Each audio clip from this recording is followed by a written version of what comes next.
এই যে বন্ধুরা শুনছো, নতুন নতুন রোমান্টিক ভালোবাসার গল্প পেতে ও শুনতে চাইলে আমাদের সাগর অফিসিয়াল চ্যানেলটি সাবস্ক্রাইব করে বেল বাটনটি অন করে দিও। লাইক কমেন্ট করতে মোটেও ভুলবেন না কিন্তু। ধন্যবাদ সবাইকে। বাবা, আজ তোর কলেজের প্রথম দিন, কারোর সাথে কোনো বেয়াদবি করবি না। আম্মু, যেখানে অন্যায় হবে সেখানে তো আমাকে কিছু বলতে না দিয়ে। ওই, কোনো কিছু করা লাগবে না, সোজা কলেজে যাবি আর সোজা বাসায় আসবি। আচ্ছা, দেখা যাবে বলে আমি কলেজে চলে আসলাম। ও সরি, আপনাদের তো আমার পরিচয় দেওয়া হলো না।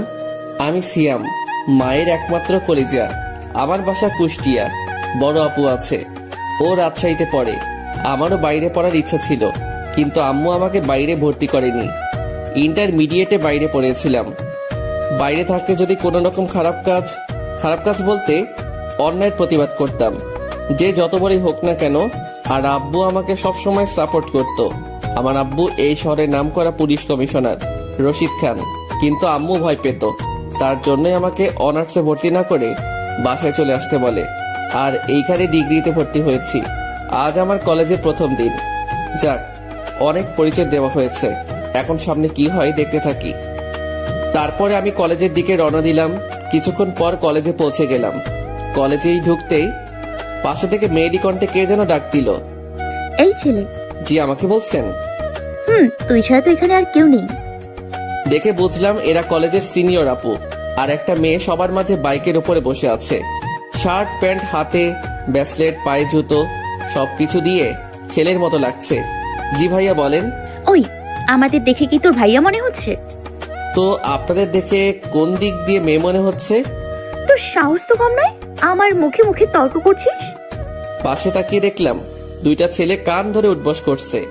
ওই, তোমরা কোন বর্ষ? জি ভাইয়া, প্রথম বর্ষ। উঠে দাঁড়িয়ে থাকো, আর উঠবস করা লাগবে না। ধন্যবাদ ভাইয়া। ভাইয়া বলা লাগবে না, আমিও প্রথম বর্ষে। ওই, তোর তো সাহস কম নয়, তুই প্রথম বর্ষ হয়ে আমার সাথে এইভাবে কথা বলছিস। জানিস আমি কোন বর্ষ? না, আর জানার কোনো ইচ্ছাও নেই। কুত্তার বাচ্চা, তোর সাহস তো কম নয়। বলার সাথে সাথে ঠাস করে পড়ে গেল। ও, সেটা আবার গালে না, ওই আপুর ঠোঁটে। ঠিক শুনেছেন, আমি ওনাকে চট দেইনি, তাকে কিস করেছি। একে তো খারাপ কাজ করেছেন, তার উপরে আবার বাবা মাকে নিয়ে বাজে কথা বলছেন। আপনাদের মেয়ে বললে মেয়ে জাতিকে অপমান করা হবে, আর মেয়ে না হয়ে যদি ছেলে হতেন তাহলে এইখানে জবাব দিয়ে যেতাম। আমার এই ব্যবহার দেখে সবাই আমার দিকে হা করে তাকিয়ে আছে। তুই আমাকে চিনিস না, তোকে আমি পরে দেখে নিব। পরে কেন, এখনই দেখে নিন। আর আমি সিয়াম, বাসা নাম্বার রোডে। নাম্বার আর কি বললেন? আমাকে পরে দেখে নিবেন, সেটা আপনাকে কষ্ট করা লাগবে না বলে ওই মেয়েটার হাতে ফোন ছিল। ফোন নিয়ে আমার একটা ছবি তুলে নিলাম আর আমার নাম্বার দিলাম। এই যে আমার ছবি আর আমার নাম্বার, যখন দরকার হবে তখনই আমার ছবিটা ভালো করে দেখে নিবেন আর ফোন দিবেন বলে ওইখান থেকে চলে আসলাম। ভাইয়া, আপনার তো অনেক সাহস, আপনি একদম উচিত জবাব দিয়েছেন। আবার ভাইয়া কেন? বললাম তো আমরা সেম ইয়ার। আমি রাসেল, আর ও হলো রকি। আমি সিয়াম। আচ্ছা, আজ থেকে আমার ফ্রেন্ডস। Okay friends. আচ্ছা, ওই মেয়েটাকে? ওই মেয়েটা কলেজের সিনিয়র আপু, ওর বাবা এই কলেজের প্রিন্সিপাল, এবার শেষ বর্ষের ছাত্রী। ও আচ্ছা, চলো ক্লাসে যাই। বন্ধুর মাঝে নো তুমি, অনলি তুই। আচ্ছা চলো। তারপর আমরা ক্লাসরুমে চলে গেলাম। এইদিকে মিমি ও তার বান্ধবীরা। ওই ছেলেটার সাহস তো কম নয়, জুনিয়র হয়ে তোকে কিস করলো। ওই কুত্তার বাচ্চাকে পরে দেখে নিব, ও আমাকে চেনে। ওকে বোঝাবো আমি কি জিনিস। দেখ, এসব এখন বাদ দে, আর ক্লাসে চল। রাখ তোর ক্লাস, মাথা পুরো আগুন হয়ে আছে। যা তাড়াতাড়ি সিগারেট নিয়ে আয়। মিমির বান্ধবী সিগারেট নিয়ে আসলো। এইদিকে আমি ক্লাসের সবার সাথে পরিচিত হলাম। রাসেল, রকি আর একটা মেয়ে বান্ধবী হলো, ওর নাম ফারহানা। ক্লাস শেষ করে বাইরে এসে বসে গল্প করছিলাম তাদের সাথে। তখন রাসেল বলে উঠলো, দেখ বন্ধু, পিছনে মিমি আসছে। আমি পিছনে তাকিয়ে দেখলাম মিমি আপু আমাদের কাছেই আসছে। ও কাছে এসেই, ওই ছোট লোকের বাচ্চা, তোর সাহস কি করে হয় আমাকে কিস করার?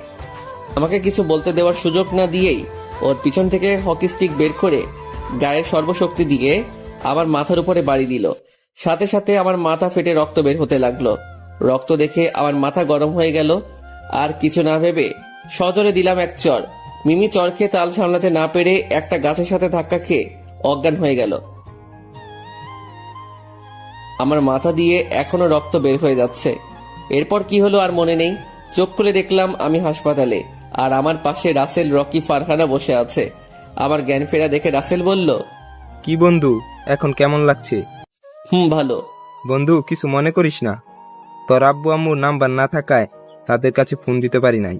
না বলে ভালো করেছিস, আর আমাকে এইখানে আনার জন্য ধন্যবাদ। আরে ধন্যবাদ কেন, বন্ধু তো বন্ধুর বিপদে সাহায্য করবে, তাই না? আচ্ছা, মিমি আপুকে দেখলাম তখন অজ্ঞান হয়ে পড়ে গিয়েছিল। পাশে তাকিয়ে দেখ, তাহলেই বুঝবি। ফারহানার কথা শুনে পাশে তাকিয়ে দেখলাম আমার পাশের বেডে শুয়ে আছে। গাছের সাথে অনেক জোরে বাড়ি লাগার কারণে তার অনেক রক্ত বের হয়, তাই তাকে রক্ত দেওয়া হচ্ছে। এখনো জ্ঞান ফিরে নাই। ও, অনেক জোরে চটটা পড়ে গিয়েছিল রে। আচ্ছা থাক এখন সেই সব কথা। তারপরে আমরা কথা বলছিলাম, তখন দেখলাম মিমি আপুর জ্ঞান ফিরল। আর আমাকে পাশের বেডে দেখে তার মাথা গরম হয়ে গেল, চিৎকার করতে লাগলো, আর তার হাত থেকে সুইটা খুলে ফেললো।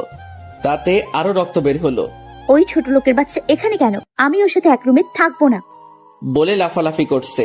এতে মিমির হাতের রক্ত পুরা বেডে বেঁধে গেল। আমি ওর এমন দৃশ্য দেখে আর শুয়ে থাকতে পারলাম না। উঠে এসে মিমিকে ঠাস করে চর মেরে বললাম, ওই মেয়ে, সমস্যা কি আপনার? নিজেকে কি বিশ্বসুন্দরী ঐশ্বরিয়া ভাবেন?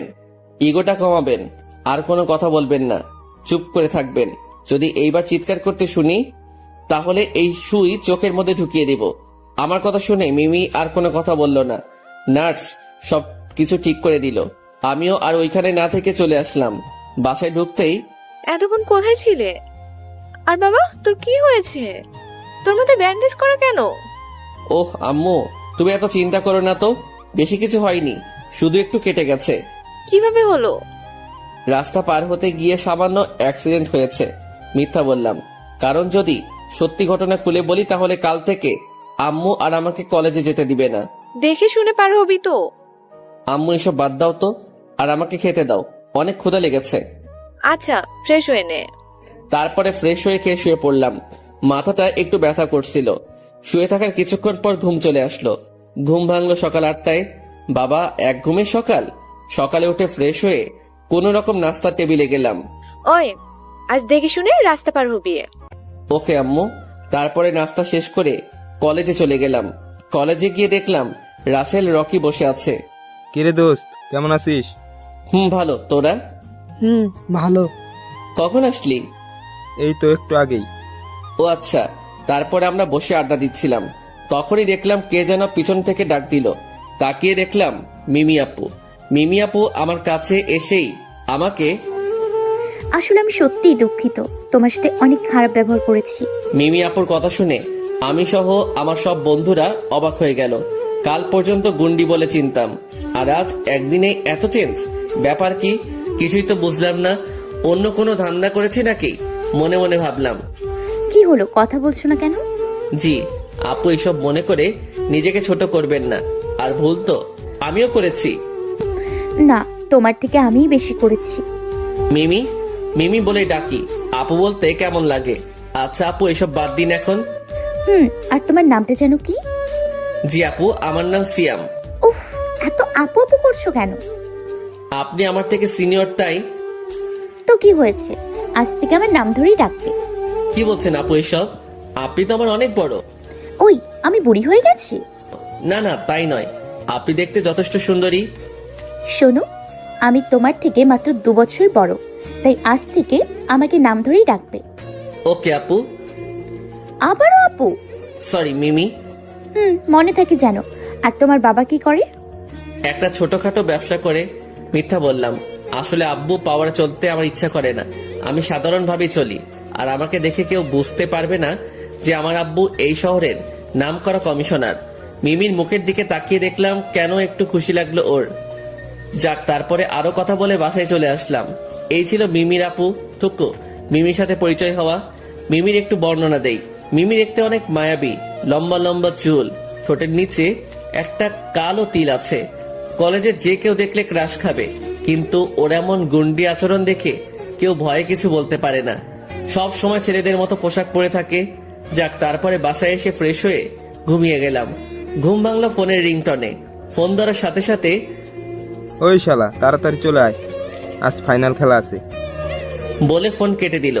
আমিও উঠে তাড়াতাড়ি ফ্রেশ হয়ে মাঠের দিকে রওনা হলাম।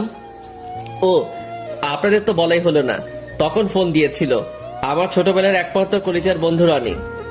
আমরা ক্লাস 10 পর্যন্ত একসাথে পড়েছিলাম। 10 পাস করে দুইজন আলাদা হয়ে যাই। যাক, এইসব না বলে গল্পে ফিরি। মাঠে পৌঁছে দেখলাম আমার সব বন্ধুরা বসে আছে। রনি, মুন্না, নীল, রিয়াজ, সাকিব, সবুজ, আরো অনেকেই। ওই তুই জানতি না আজকে ফাইনাল খেলা? জানতাম, ঘুমিয়ে পড়েছিলাম তাই। আচ্ছা, আমরা আগে ব্যাটিং পেয়েছি, তুই আগে যা। এইমাত্র আসলাম, তুই যা, আমি পরে নামছি। না, তুই আগে যা। আচ্ছা, যাচ্ছি, তবে আউট হয়ে গেলে দোষ দিবি না কিন্তু। আচ্ছা যা। আসলে আমার ক্রিকেট খেলা ভালো লাগে না, কিন্তু ওদের জোরাজোরিতে খেলতে হয়। তারপরে আমি নামলাম, প্রথম থেকে শেষ পর্যন্ত খেললাম। 189 রান করলাম আমরা মোট। তারপরে ওরা ব্যাটিং করলো, অনেক কষ্টে জিতলাম। তারপরে খেলা শেষ করে বাসায় চলে গেলাম। বাসায় ফ্রেশ হতেই আব্বুর ফোন আসলো। আব্বু বলো। কোথায় আছিস বাবা? বাসায় আছি। ও, কোনো দরকার আছে আব্বু? আসতে হবে? আসলে ভালো হতো। এই তো চলে এসেছি আমি। তবে সাবধান, তোর আব্বু যেন বুঝতে না পারে।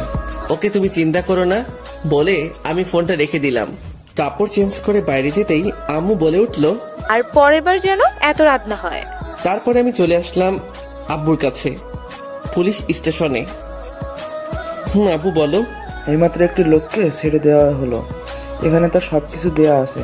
তুই তাকে ফলো করে যাবি, আর কোথায় যায় কি করে এভরিথিং সবকিছু দেখবি। Okay sir. স্যার? ডিউটির সময় স্যার।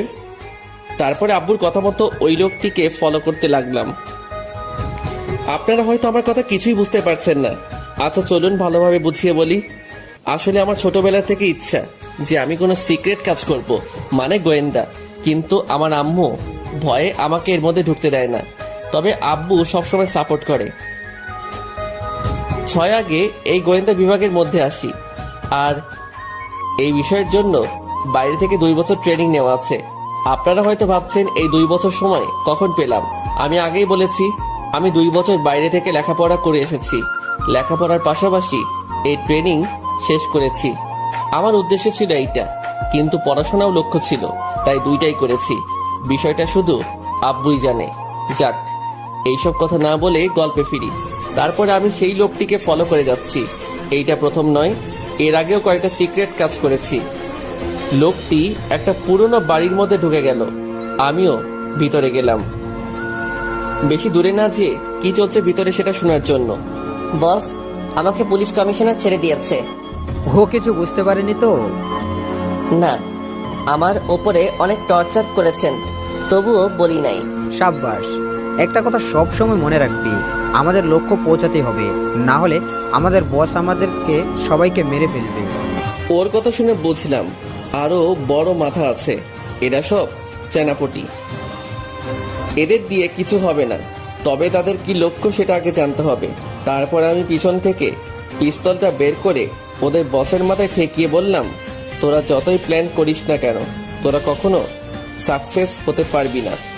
আজ আমাদের শেষ করবি, কাল আবার নতুন কেউ আসবে, আমাদের উদ্দেশ্য চলেই যাবে, এই দেশ শেষ হবেই। এটা দেখে মাথা গরম হয়ে গেল। ওর সামনে আরো 2 জন দাঁড়িয়ে ছিল। ওরা 2 জন যেই পালাতে গেল, তখনই আমি পিস্তলের ট্রিগার চেপে দিলাম। সাথে সাথে ওই 2 জন মাটিতে পড়ে গেল। ওদের দিকে মনোযোগ থাকাতে ওদের বস ওর পকেট থেকে পিস্তল বের করে একা একাই গুলি করলো। ও শিট, আজ প্ল্যান শেষ হয়ে গেল। এখন বুঝবো কি করে যে দেশে কি হতে চলেছে।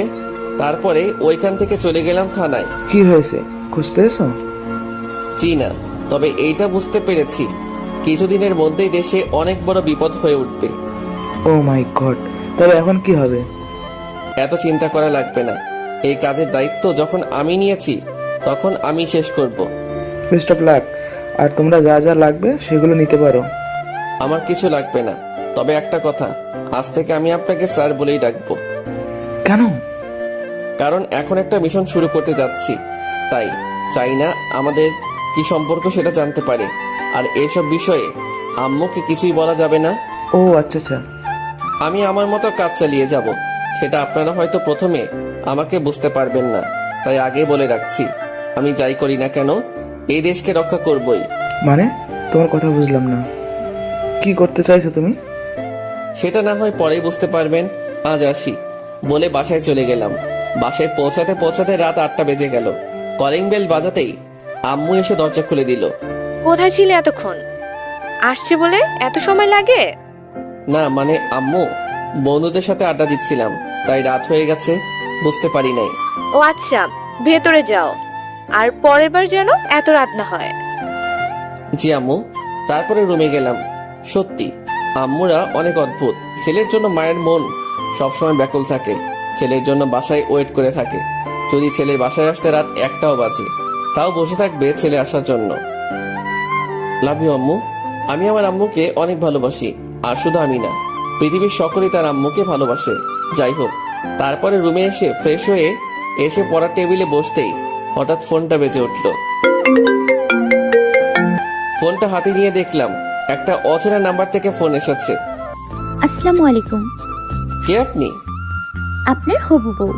কি? না মানে আমি মিমি। ও মিমি আপু? ওই আবারও আপু? ও সরি আপু। আবারও? সরি। আচ্ছা এসব বাদ দাও, কি করো এখন? মাত্র বাইরে থেকে এসে ফ্রেশ হয়ে পড়তে বসেছিলাম। ও তাহলে তো তোমাকে বিরক্ত। আরে না না, বলেন। কি বলবো? ফোন দিয়েছেন কেন? এমনি। কেন ফোন দেওয়া যাবে না? সেটা না, আচ্ছা কি করছেন আপনি? আবার আপনি শুরু করলে। দেখেন আপনি আমার বড়, আপু বলতাম, কিন্তু নিষেধ করার জন্য বলি না। এবার তুমি করে বলতে বলবেন না প্লিজ, আপনি করে বলি। আচ্ছা বলো। কি বলবো? উফ, আগে কি কোনো মেয়ের সাথে কথা বলোনি? না তো। মিথ্যে বলছো কেন? মিথ্যা নয়, সত্যি।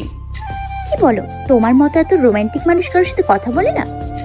ওই আপনি কিভাবে জানলেন আমি রোমান্টিক? তোমার গল্প আগে অনেক পড়েছি, কিন্তু তোমাকে চিনতাম না। ও তো বলো। কি বলবো? কয়েকটা প্রশ্ন করো। কি হলো, তুমি কান্না করছো কেন? আমার সাথে কোনো মেয়ে কথা বলে না, আর কোনো মেয়ে যদি নক করে তখন ইনবক্সে ঢুকে দেখে। এই মেসেজটা ফরওয়ার্ড করেন, না করলে কালকের মধ্যে আপনার বউ মরে যাবে। মিমি হাসতে হাসতে খাটের উপরে লাফালাফি করতে লাগলো। ওই এত হাসছেন কেন? তোমার কথা শুনে। ও যা সত্যি সেটাই বললাম, তবে আপনাকে না। তাহলে কাকে?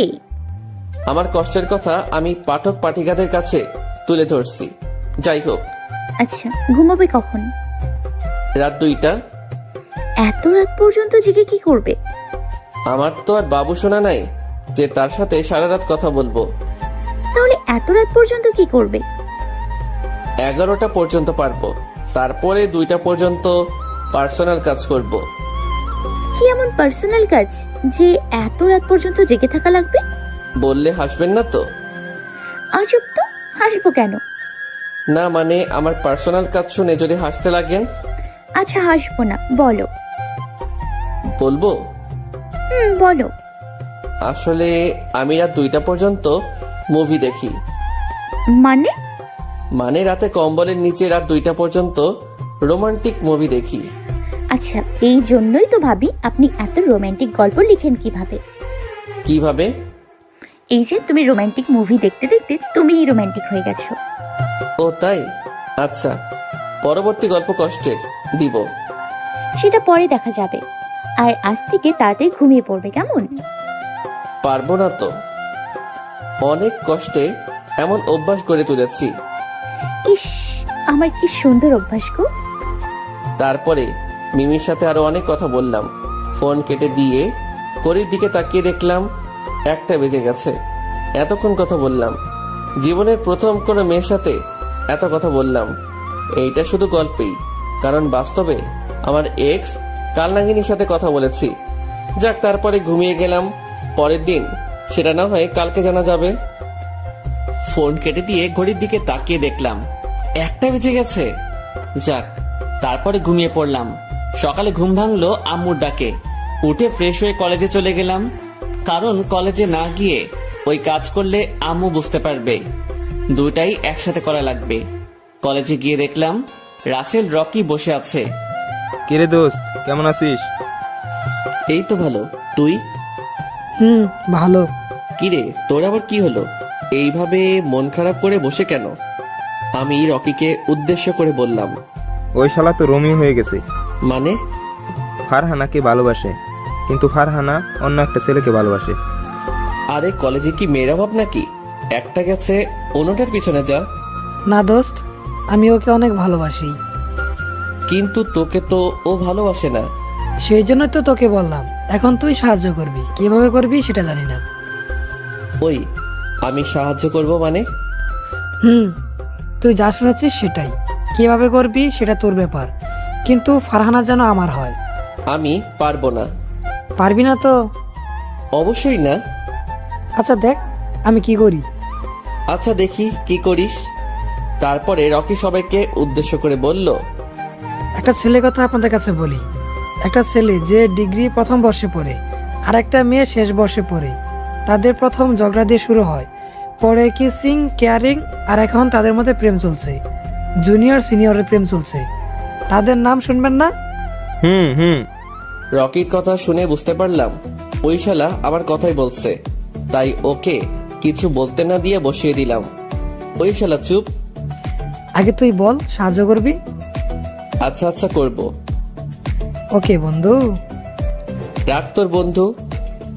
আচ্ছা বল কখন বলবি? কালকে। কেন আজ বলবি না? শালা তোর মতো রোমিং না যে কি বলবো সেটা এখনই বলতে পারবো। রাতে ভেবে কালকে বলবো। রাজি হলে ভালো, আর না হইলে যা। আচ্ছা আচ্ছা তাই হবে। তারপরে ক্লাসে গেলাম। বাইরে গেলাম, দোস্ত আর ক্লাস করব না, একটু কাজ আছে। ও আচ্ছা যা। আর আমার কথাটা মনে রাখিস। ভাই থাকবে। তারপরে চলে আসলাম। কলেজের গেটের সামনে যেতেই দেখলাম মিমি আপু দাঁড়িয়ে আছে। আমি তাকে না দেখার ভান করে পাশ দিয়ে বাইক নিয়ে চলে যেতে লাগলাম, কিন্তু সেটা আর ওর চোখে আড়াল হলো না, কারণ সে আমার জন্যই দাঁড়িয়ে আছে। ওই দাঁড়ো দাঁড়ো। জি বলেন। বলবো মানে সেই কখন থেকে দাঁড়িয়ে আছি তোমার সাথে যাব বলে, আর তুমি আমাকে না নিয়েই চলে যাচ্ছ। কোথায় যাবেন? বাসায় যাব। নিয়ে যেতে পারি একটা শর্তে। কি শর্ত? আপনি এই পোশাক আর পরবেন না। কাল থেকে বোরখা হিজাব পরে কলেজে আসবেন। কেন? আমি এগুলো পরে আসলে তোমার কি? না মানে এইগুলো করে আসলে আপনাকে ভালো লাগে না। আচ্ছা সব বাদ দিয়ে চলো। তারপরে মিমি বাইকে উঠে একবারে আমার সাথে মিশে বসলো। আপু। ওই কি বললে? না মানে বলছিলাম আপনি পিছনে একটু এগিয়ে বসেন। কেন? না মানে আমার কেমন যেন লাগছে।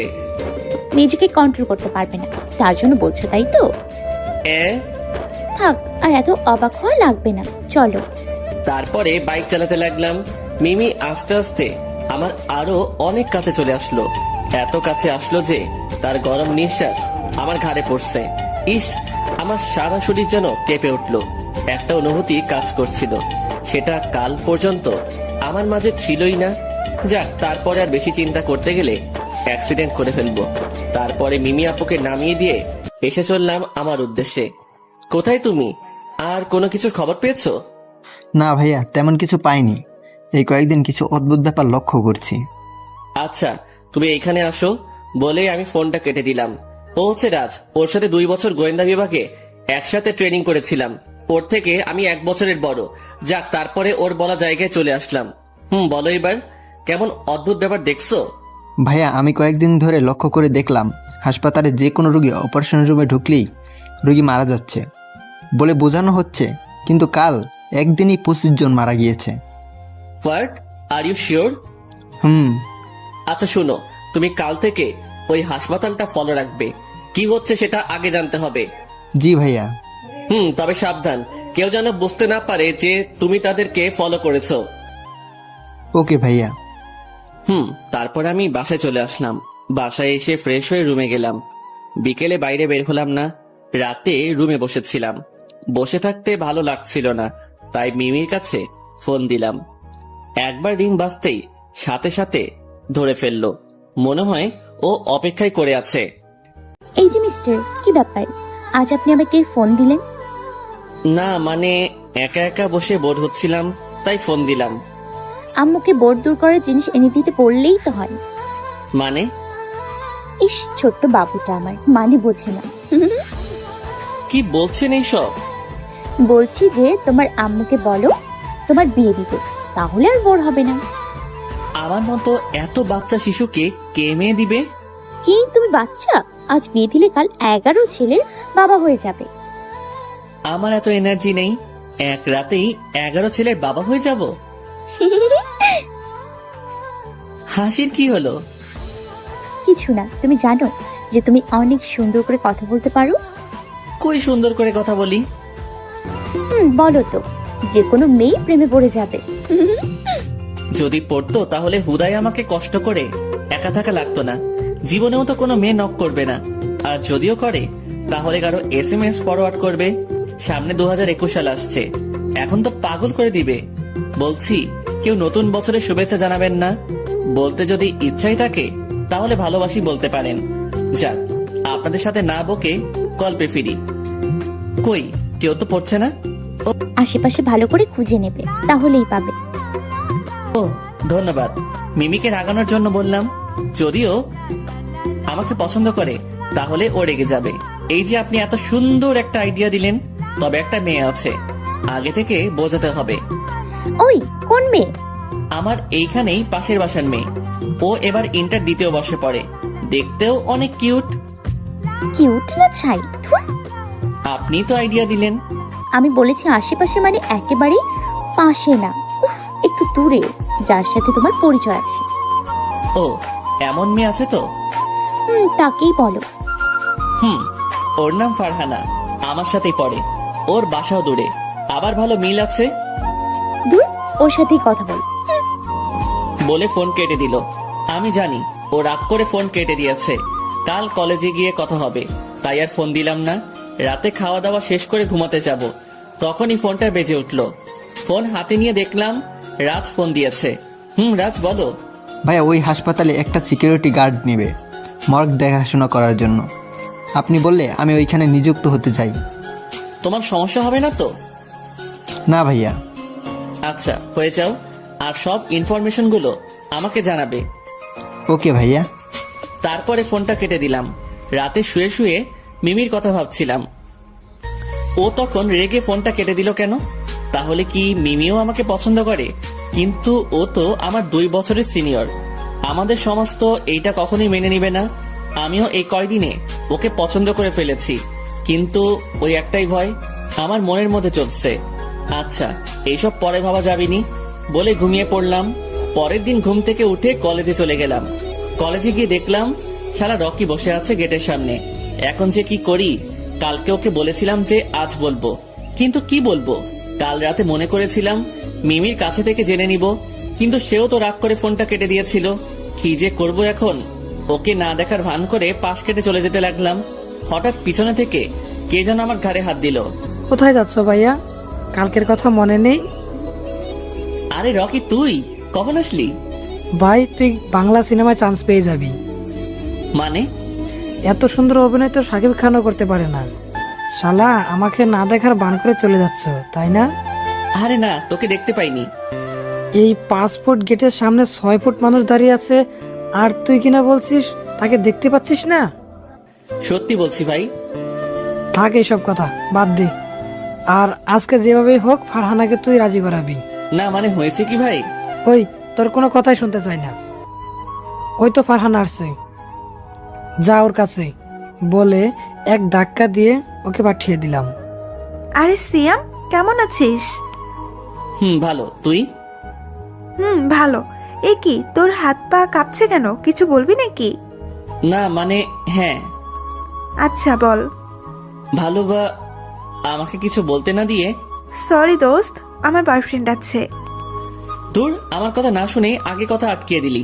যা, তোকে শোনা লাগবে না বলে আমি চলে আসতে যাচ্ছিলাম, তখনই পিছন থেকে ফারহানা বলে উঠল, সরি।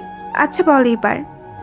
তোকে যেদিন প্রথম দেখেছিল সেদিন থেকে একটা ছেলে তোকে অনেক ভালোবেসে ফেলেছে, কিন্তু ভয়ে বলতে পারেনি। কিন্তু যেদিন তোকে বলতে যাবে সেই দিন ও জানতে পেরেছে তোর বয়ফ্রেন্ড আছে। সেদিন থেকে ও পাগলের মতো হয়ে গেছে। একটা অদ্ভুত ব্যাপার কি জানিস?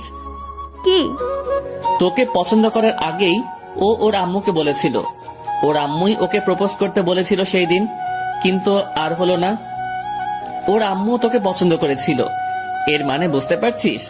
তুই কখনোই ঠকবি না ওই ছেলেকে ভালোবাসলে। ছেলেটি কে? সেটা জেনে কি করবি? তুই তো আর ওকে ভালোবাসিস না। তবে তুই খুব ভুল করলি। মনে করে রাখিস, তোর ভাগ্যটা তুই নষ্ট করবি। প্লিজ, ছেলেটির নাম কি বল? না, তবে রাতে যদি সেই পাগল ছেলেটার কথা ভাবতে থাকিস, তোর ঘুম হচ্ছে না, কাল কলেজে এসে বলবি। তাহলে আমি নাম বলবো। বলে ফারহানা কথা বলার সময় না দিয়ে চলে আসলাম। শুধু ফারহানা কেন, এমন কথা যে কোনো মেয়েকে বললে তার কথা 100% ভাববেই। তারপরে আমি রকির সামনে গেলাম। কিরে, ও রাজি হয়েছে? কিছুই বলি নাই। ধুর, জানি তোর দ্বারা কাজ হবে না। আরে শালা, ফোন খারাপ করা লাগবে না, একটু ওয়েট কর, তাহলে ওই এসে তোকেই প্রপোজ করবে। সত্যি দোস্ত? দোস্ত, একটা ব্যাপার বুঝলাম না। কি? তুই যখন ওর কাছে গেলি তখন থেকে একটা বোরকা পরা মেয়ে তোর দিকে তাকিয়েছিল, আর এখনো আছে। কো? ওই যে ওই পাশে। ও আচ্ছা। তারপরে আমি ওই মেয়ের সামনে গেলাম। ওই মেয়ে, কি সমস্যা? বলতে দেরি, ঠাস করে চড় দিতে দেরি নাই। মারলেন কেন? এবার কলেজ পুরো অবাক করে দিয়ে ওই মেয়েটা আমাকে কিস করতে লাগলো। পুরো কলেজের ছাত্রছাত্রী আমাদের এই সিনেমা দেখছে আর মজা নিচ্ছে। ওই মেয়েটা আমাকে এমন ভাবে ধরে আছে যে আমার একটু নড়াচড়া করার ক্ষমতা নেই। একটা অদ্ভুত ব্যাপার হচ্ছে, মেয়েটা হিজাব পরে আছে, তো আমাকে কিস করছে কোন দিক দিয়ে? শুধু ঠোঁট দুটো দেখা যাচ্ছে। 5 মিনিট পর ছাড়লো। ওই মেয়ে, কে আপনি? আর আপনার সাহস তো কম নয়। ওয়েট। বলে মেয়েটা হিজাবটা খুলে ফেললো। হিজাব খোলার সাথে সাথে অবাক হয়ে গেলাম, কারণ এটা মিমি আপু। আপু, আপনি? আবারও আপনি? সরি, কিন্তু এগুলো কি? কোনগুলো? কোনগুলো মানে? সবার সামনে আমাকে এইভাবে কিস করার মানে কি? আচ্ছা ওয়েট। হে অল স্টুডেন্টস, সকলের উদ্দেশ্যে বলছি, এইটা আমার বয়ফ্রেন্ড। মেয়েদের একটু বেশি বলছি। যদি কোনো মেয়ে আমার বয়ফ্রেন্ডের কাছে আসার চেষ্টা করে তাহলে তার কি হবে বুঝতেই পারছো। কি বলছেন এসব? যেটা সত্যি সেটাই বলেছি। আমার মনে তো লাড্ডু ফুটছে, কিন্তু মিমিকে বুঝতে দেওয়া যাবে না। সেটা কিভাবে সম্ভব? আপনি আমার থেকে 2 বছরের সিনিয়র। বিয়ে করার সময় ছেলের বয়স 35 আর মেয়ের বয়স হয় 15। তাদেরকেও নিষেধ করে না, তাহলে আমাদের মাত্র 2 বছরের কি যায় আসে? কিন্তু আমাকে কিছু বলতে না দিয়ে মিমি আবারও আমাকে কিস করতে লাগলো। আল্লাহ গো, কি হচ্ছে এটা? তোমার কোনো উত্তর লাগবে না, আমি যা বলবো সেটাই হবে। থাক, আমার তো ভালোই লাগছে। বলে মিমি হন হন করে হেঁটে চলে গেল। মাম্মা, লিপস্টিক খেতে কেমন লাগলো? আরে পাগল, ওইটা লিপস্টিক নয়, ওইটা মিষ্টি। টেস্ট কেমন লাগলো? ওই শালা, তোকে কি সেটা বলতে হবে? আরে ভাই বল না। বেশি কথা না বলে বসে থাক, আর বেশি জানার আগ্রহ থাকলে ফারহানার কাছে যা। যাবো, সময় হলে আমিও যাব, আর তোর সামনে দেখিয়েও দিব। আচ্ছা, দেখা যাবে নি। রাসেল কো, কলেজে আসবে না? না, ওর নানির বাসায় বেড়াতে গিয়েছে। শালা বেড়াতে গেছে, অথচ আমাকে বলে যায়নি। আগে আয়, পরে মজা বোঝাবো। আচ্ছা, ক্লাসে চল। তারপরে ক্লাসে চলে আসলাম। ক্লাস শেষ করে বাইরে বসেছিলাম, তখন আমার কাছে মিমি আসলো। ওই, তোমার ক্লাস আছে? আছে একটা। কেন? রাখো ক্লাস, চলো। কোথায়? বেড়াতে যাব। কিন্তু আমার তো ক্লাস আছে। চলো তো। আমার হাত ধরে টেনে বাইকের সামনে নিয়ে গেল। তারপরে আর কি, কোনো কথা না বাড়িয়ে বাইক চালাতে লাগলাম। কিন্তু কালকের থেকে আজ আমার অনেক কাছে এসে আমাকে জড়িয়ে ধরে আছে। আজ যেন কেমন কেমন লাগছে। একটু দূরে থাকেন প্লিজ। কেন, কষ্ট হচ্ছে বুঝি? মনে করেন সেটাই। আচ্ছা চলো তো, কিছুক্ষণ পর সব কষ্ট পুষিয়ে দিব। মানে? উফ, এত মানে করছো কেন? আগে চলো। কোথায় যাব? যেদিক দিয়ে যেতে বলবো সেদিক দিয়েই যেতে থাকবে। জি। তারপরে মিমির কথা মতো যেতে লাগলাম। কিছুক্ষণ যাওয়ার পর, এ কি, এটা তো সিনেমা হল। এইখানেই তো রোম্যান্স হবে। মানে? এত মানে মানে করে লাগবে না ক্যাবলা কান্ত, আগে ভেতরে চলো, তারপরে সব বুঝিয়ে দিচ্ছি। তারপরে মিমির কথা মতো সিনেমা হলে ঢুকলাম। মিমি টিকিট কেটে এক কর্নারে দুজনে বসলাম। আমি বসতেই মিমি আমার কোলের উপরে বসে পড়লো। এ কি, আপনি আমার উপরে বসছেন কেন? পাশে তো সিট আছেই। আচ্ছা তো কি হয়েছে, আমি তোমার কাছে আসবো। তাহলে একটা টিকিট কিনতেন, তাহলে 1 টাকা বেঁচে যেত। ওই চুপ, কোনো কথা হবে না, চুপচাপ বসে থাকো। মিমির কথা মতো চুপচাপ বসে থাকলাম। কিছুক্ষণ পর হঠাৎ মিমি আমাকে কিস করতে লাগলো। কি হচ্ছে আমার সাথে? রিমি 5 মিনিট পর ছেড়ে দিয়ে বলল, ওই তুমি কি গাধা? গাধা হব কেন?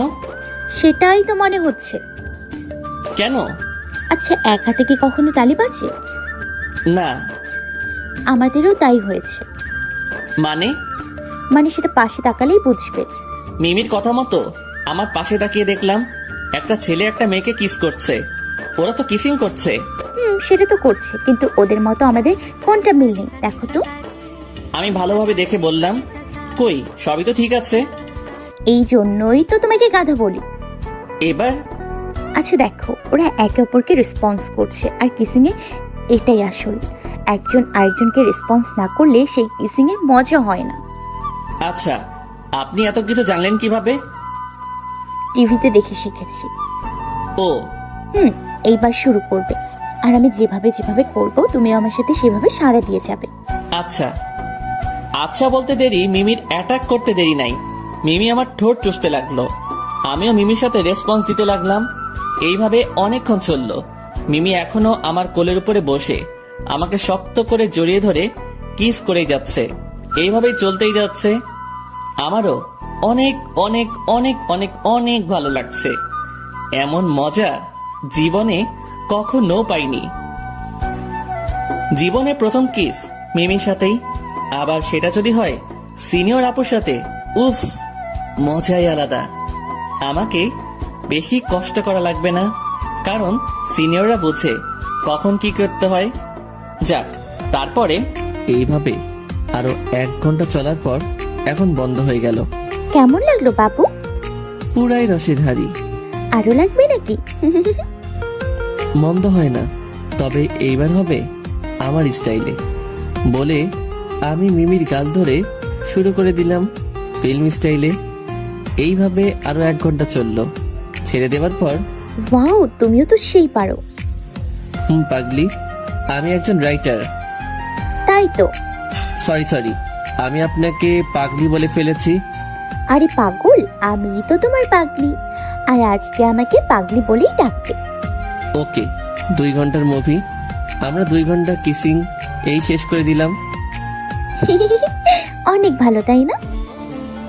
খুব ভালো। তারপরে সিনেমা শেষ হয়ে গেল।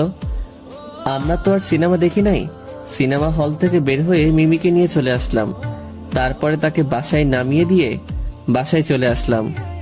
বাসায় পৌঁছাতে পৌঁছাতে সন্ধ্যা হয়ে গেল। বাসায় এসে ফ্রেশ হয়ে খেয়ে আবার বাইরে চলে আসলাম। বাইরে বলতে রাজের কাছে।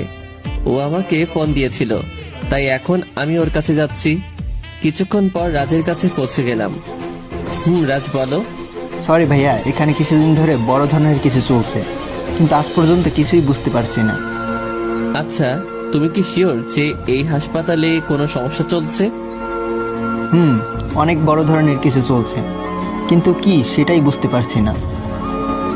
আচ্ছা, সমস্যা নেই, আর কিছুদিন দেখো। আচ্ছা ভাইয়া। ওকে। তারপরে চলে আসলাম। বাসায় পৌঁছতে বেশ রাত হয়ে গেল। বাসায় গিয়ে দেখলাম আব্বু আম্মু বসে আছে। কোথায় ছিলে এতক্ষণ? একটু কাজ ছিল।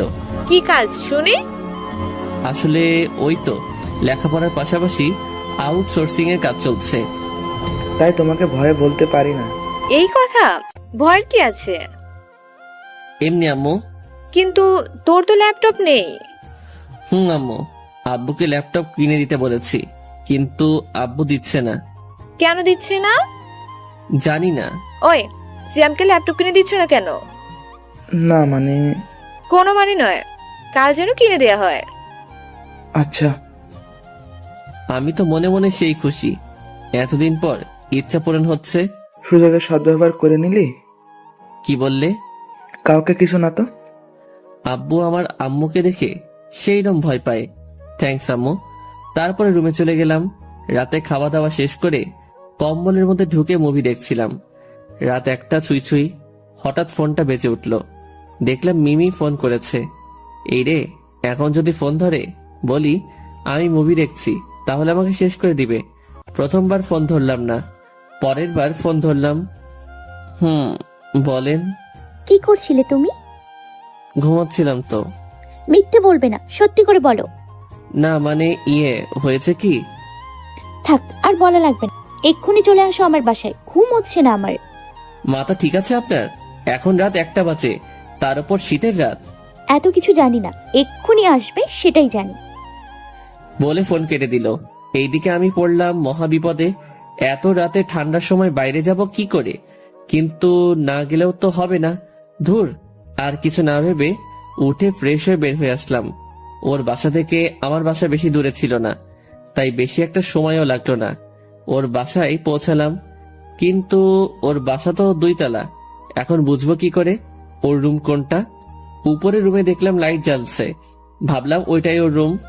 যেই ভাবা সেই কাজ, অনেক কষ্টে পাইপ বেয়ে উপরে উঠলাম। আমার আইডিয়াই ঠিক ছিল, ওইটাই মিমির রুম। দরজা খোলাই ছিল, তাই ভিতরে গিয়ে দেখলাম মিমি ঘুমিয়ে আছে। ওর মাথার পাশে বসলাম। মিমিকে ঘুমন্ত অবস্থায় দেখতে জেনে ঠিক জান্নাতি হুরের মতন লাগছে। ওর মাথায় হাত বুলিয়ে দিতে লাগলাম। হঠাৎ তার ঠোঁটের দিকে বদ নজর চলে গেল। কন্ট্রোল সিয়াম, কন্ট্রোল। ওইটা তো সিনিয়র আপু। আরে ধুর, ওর কথা বাদ দে। ও তো তোকে ভালোবাসে, তাহলে তোর সমস্যা কোথায়? আর ভালোবাসা কখনো বয়স মানে না। সারা নিজে এখন কনফিউজড হয়ে গেলাম। ধুর, যা হয় পরে দেখা যাবে বলেই মিমির ঠোঁট চুষতে শুরু করে দিলাম। এইদিকে মিমি আমার ঠোঁটের স্পর্শ পেয়ে কেঁপে উঠল আর মিটমিটে হাসতে লাগলো। তার মানে ও এতক্ষণ ঘুমের অভিনয় করেছিল। ও আমার সাথে রেসপন্স দিতে লাগলো। থাক না, অভিনয় করলে কি, ভালোই তো লাগছে। যাক, তারপরে এইভাবে কিছু সময় চলার পরে ছেড়ে দিলাম। কি হলো, ছেড়ে দিলে কেন? ঠান্ডা লাগছে আমার। ও, এই ব্যাপার। বলে মিমি আমাকে কম্বলের মধ্যে নিয়ে ও আমার বুকের উপর চেপে বসে, আবারও ঠোঁট মিলিয়ে দিল। উফ, এত মজা লাগছে যে বলে বোঝাতে পারবো না। এইভাবে আরো কিছু সময় চললো। হঠাৎ আজানের ধ্বনি কানে আসলো। হঠাৎ মানে ভোর হয়ে গেছে, তাই ওই ছাড়েন তাড়াতাড়ি। কেন? কেন মানে আজান দিচ্ছে, শুনতে পাচ্ছেন না? তো কি হয়েছে? কিছু হয়নি, তবে অনেক কিছু হতে পারে এখন। কিছুই হবে না, শুধু বিয়ে দিয়ে দিবে। পাগল নাকি? এখন আপনাকে বিয়ে করতে যাব কোন দুঃখে? ওই কি বললি, আমাকে বিয়ে করবি না? আরে আমি সেটা বলি নাই। তাহলে কি বলছো? বলছি এখন বিয়ে করব না, পরে বিয়ে করব, কিন্তু এখন আপনাকেই ভালোবাসবো। সত্যি তো? সত্যি। আচ্ছা যাও। বলে মিমি আমার কপালে একটা কিস করে জড়িয়ে ধরলো। যাক, তারপরে আবার চুপি চুপি নিচে নেমে আসলাম। যাক বাবা, বাঁচলাম। যে ভয় পাচ্ছিলাম, কিন্তু এই কথাটা আমি ভুল ভেবেছিলাম। পিছনে তাকিয়ে দেখলাম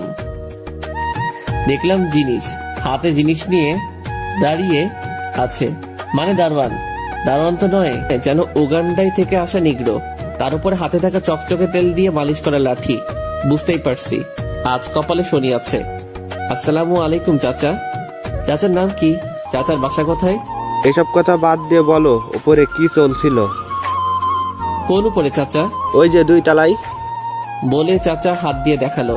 এইদিকে আমি ফুরুত, আমার দিকে তাকিয়ে দেখে আমি দৌড় দিয়েছি। চাচা দেখতে দেখতে আমি কুয়াশার মধ্যে হারিয়ে গেছি। এই দৌড়ে বাসার সামনে এসে ঠাস করে বসে পড়লাম। এমন দৌড় বাবার জন্মেও দেই নাই। বসে আছি, পিছনে থেকে বলে উঠলো, এত ভোরে কোথায় গিয়েছিলে? এই রে, মামা যদি আম্মুকে বলে দেয় তাহলে আমি শেষ। জগিং করতে গিয়েছিলাম মামা। কিন্তু দরজা তো বন্ধ আছে, আপনি কিভাবে গেলেন? আর আপনাকেও তো দেখলাম না। যেই দিক দিয়ে যাই না কেন সেটা তোমাকে জানা লাগবে না, তুমি তাড়াতাড়ি গেট খুলে দাও। আমি কিছুটা রেগে বললাম। এইভাবে না বললে মামা সারাদিন এমন প্রশ্ন করেই যাবে। তারপরে মামা খুলে দিল। আর আমিও চুপি চুপি রুমে গিয়ে শুয়ে পড়লাম। সকালে আম্মু এসে, আই সিয়াম ওঠ, কলেজে যাবি না? আম্মু একটু পরে উঠছি, তুমি যাও এখন। মাত্র তো আসলাম। কি বললি? মাত্র আসলি মানে? কোথায় ছিলি তাহলে? না না আম্মু, আমি তো বললাম সাধারণত ঘুম হয়নি, এইমাত্র ঘুমালাম তাই। তো সারা রাত কি করেছিস? গরমে ঘুম হয়নি। শীতের সময় গরম? না মানে ঠান্ডার জন্য। ও আচ্ছা, ওর তাড়াতাড়ি 9টা বেজে গেছে। বলে আম্মু চলে গেল। তারপরে আমি ঘুম থেকে উঠে ফ্রেশ হয়ে নাস্তার টেবিলে গিয়ে দেখলাম আব্বু বসে আছে। Good morning. Good morning. ওদিকে কত দূর হলো? মোটামুটি হয়েছে, আর কিছুদিনের মধ্যেই হয়ে যাবে। কি হয়ে যাবে? না মানে সিয়ামের আউটসেটিং এর কাজ। সিয়াম, তোমার আব্বু তোমাকে ল্যাপটপ কিনে দিয়েছে? না আম্মু। কি গো, কি কথা ছিল? না মানে এই তো এখনই কিনে নিব। চলো বাবা। ওকে। তারপরে খাওয়া দাওয়া শেষ করে আমি আর আব্বু শোরুমে চলে গেলাম। তারপরে ওইখানে থেকে ল্যাপটপ কিনে নিয়ে আমি কলেজে, আর আব্বু পুলিশ স্টেশনে চলে গেল। কলেজে এসে দেখলাম সবাই চলে এসেছে। আমাকে দেখে রকি দৌড় দিয়ে আমার কাছে এসে বলল, ভাই আজ কিন্তু বলাই লাগবে। কি বলবো? ওই যে ওই কথা। তোকে বলেছি না বেশি ব্যস্ত হবি না।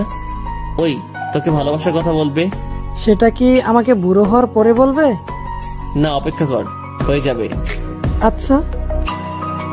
তারপর দেখলাম ফারহানা আমাদের সামনে আসলো। ওই সিয়াম, এদিকে আয়। বল। রাতে ওই ছেলের কথা ভেবে সারা রাত ঘুম হয়নি। সারা রাত ওর কথা চিন্তা করেছি। প্লিজ ওই ছেলেটার নাম বল না। আচ্ছা, এর মানে কি জানিস? কি? তুই অজান্তেই ওই ছেলের প্রতি দুর্বল হয়ে পড়েছিস। কাল পর্যন্ত ওর সাথে কথাই বলতিস না, আর আজ ওর নাম শোনার জন্য কেমন পাগল হয়ে গেছিস। কিন্তু আমার তো বয়ফ্রেন্ড আছে, তার জন্য তো আমার মন কখনো এত ব্যাকুল হয়নি। এটাই রিয়েল ভালোবাসার চিহ্ন। আচ্ছা এইসব বাদ দে, ওই ছেলেটার নাম কি সেটা বল। সেটা তো বলা যাবে না। কেন? তুই আগে ভেবে দেখ তোর মন কি চাচ্ছে, তারপরে আমি ওকে তোর সামনে নিয়ে আসবো। এইসব ভাবার সময় নেই, আগে আমাকে ওকে দেখা লাগবে। আচ্ছা, আমি ওর নাম্বার ছাড়া কিছু দিতে পারবো না। যদি লাগে তাহলে বল, দিয়ে দিচ্ছি। আচ্ছা দে। তারপর আমি ফারহানাকে নাম্বার দিয়ে চলে আসলাম। কিরে তুই নাম বললি না কেন? আগে বলেছি বেশি ব্যস্ত হবি না, অপেক্ষার জিনিস মিষ্টি হয়। ওকে। আমরা গল্প করছিলাম, তখনই দেখলাম মিমি আমাদের দিকে তাকাচ্ছে।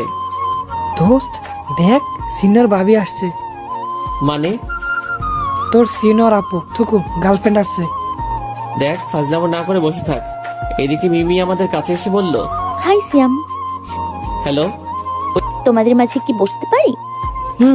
শিওর ভাবি। ওই চুপ। মিমি কিছু বলল না, শুধু মিটমিটে হাসি দিল। তো তোমরা সবাই কেমন আছো? জি ভালো, আপনি? আলহামদুলিল্লাহ। ও, তো তোমরা কি গল্প করছিলে? আসলেই আমাকে না বলতে দিয়ে রকি বলল, আসলে আমাদের গল্প তো আপনাকে বলা যাবে না।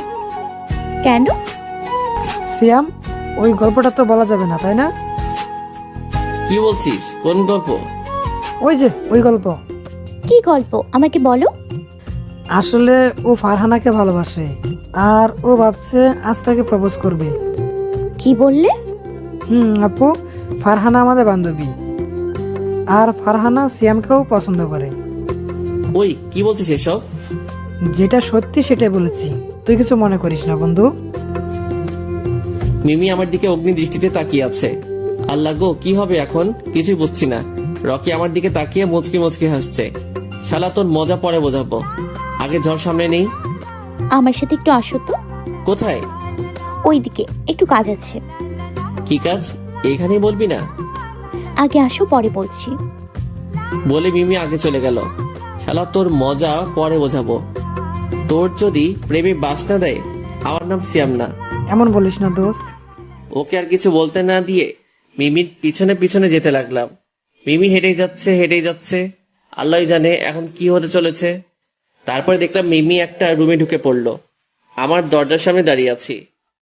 কি হলো, ভেতরে আসছো না কেন? না মানে কেউ দেখলে তো সমস্যা হবে। কলেজ আমার বাবার, আমি সেটা বোঝাবো। আচ্ছা আসছি। আমার খেল খতম হয়ে আসছে, বুঝতেই পারছি। আমি ভিতরে ঢুকতেই মিমি দরজা বন্ধ করে দিল। কি ব্যাপার? আপনি দরজা বন্ধ করে দিলেন কেন? আজ এই রুমে একজনের খুন হবে। আমি তোতলাতে তোতলাতে বললাম, মানে? মানে আপনাকে খুন করে জেলে যাব। কিন্তু কেন? আমি বাদে অন্য মেয়ের সাথে টাঙ্কি মারা, তাই না? দেখাচ্ছি মজা। বিশ্বাস করেন, ও আমার শুধু বন্ধু, এর থেকে বেশি কিছু না।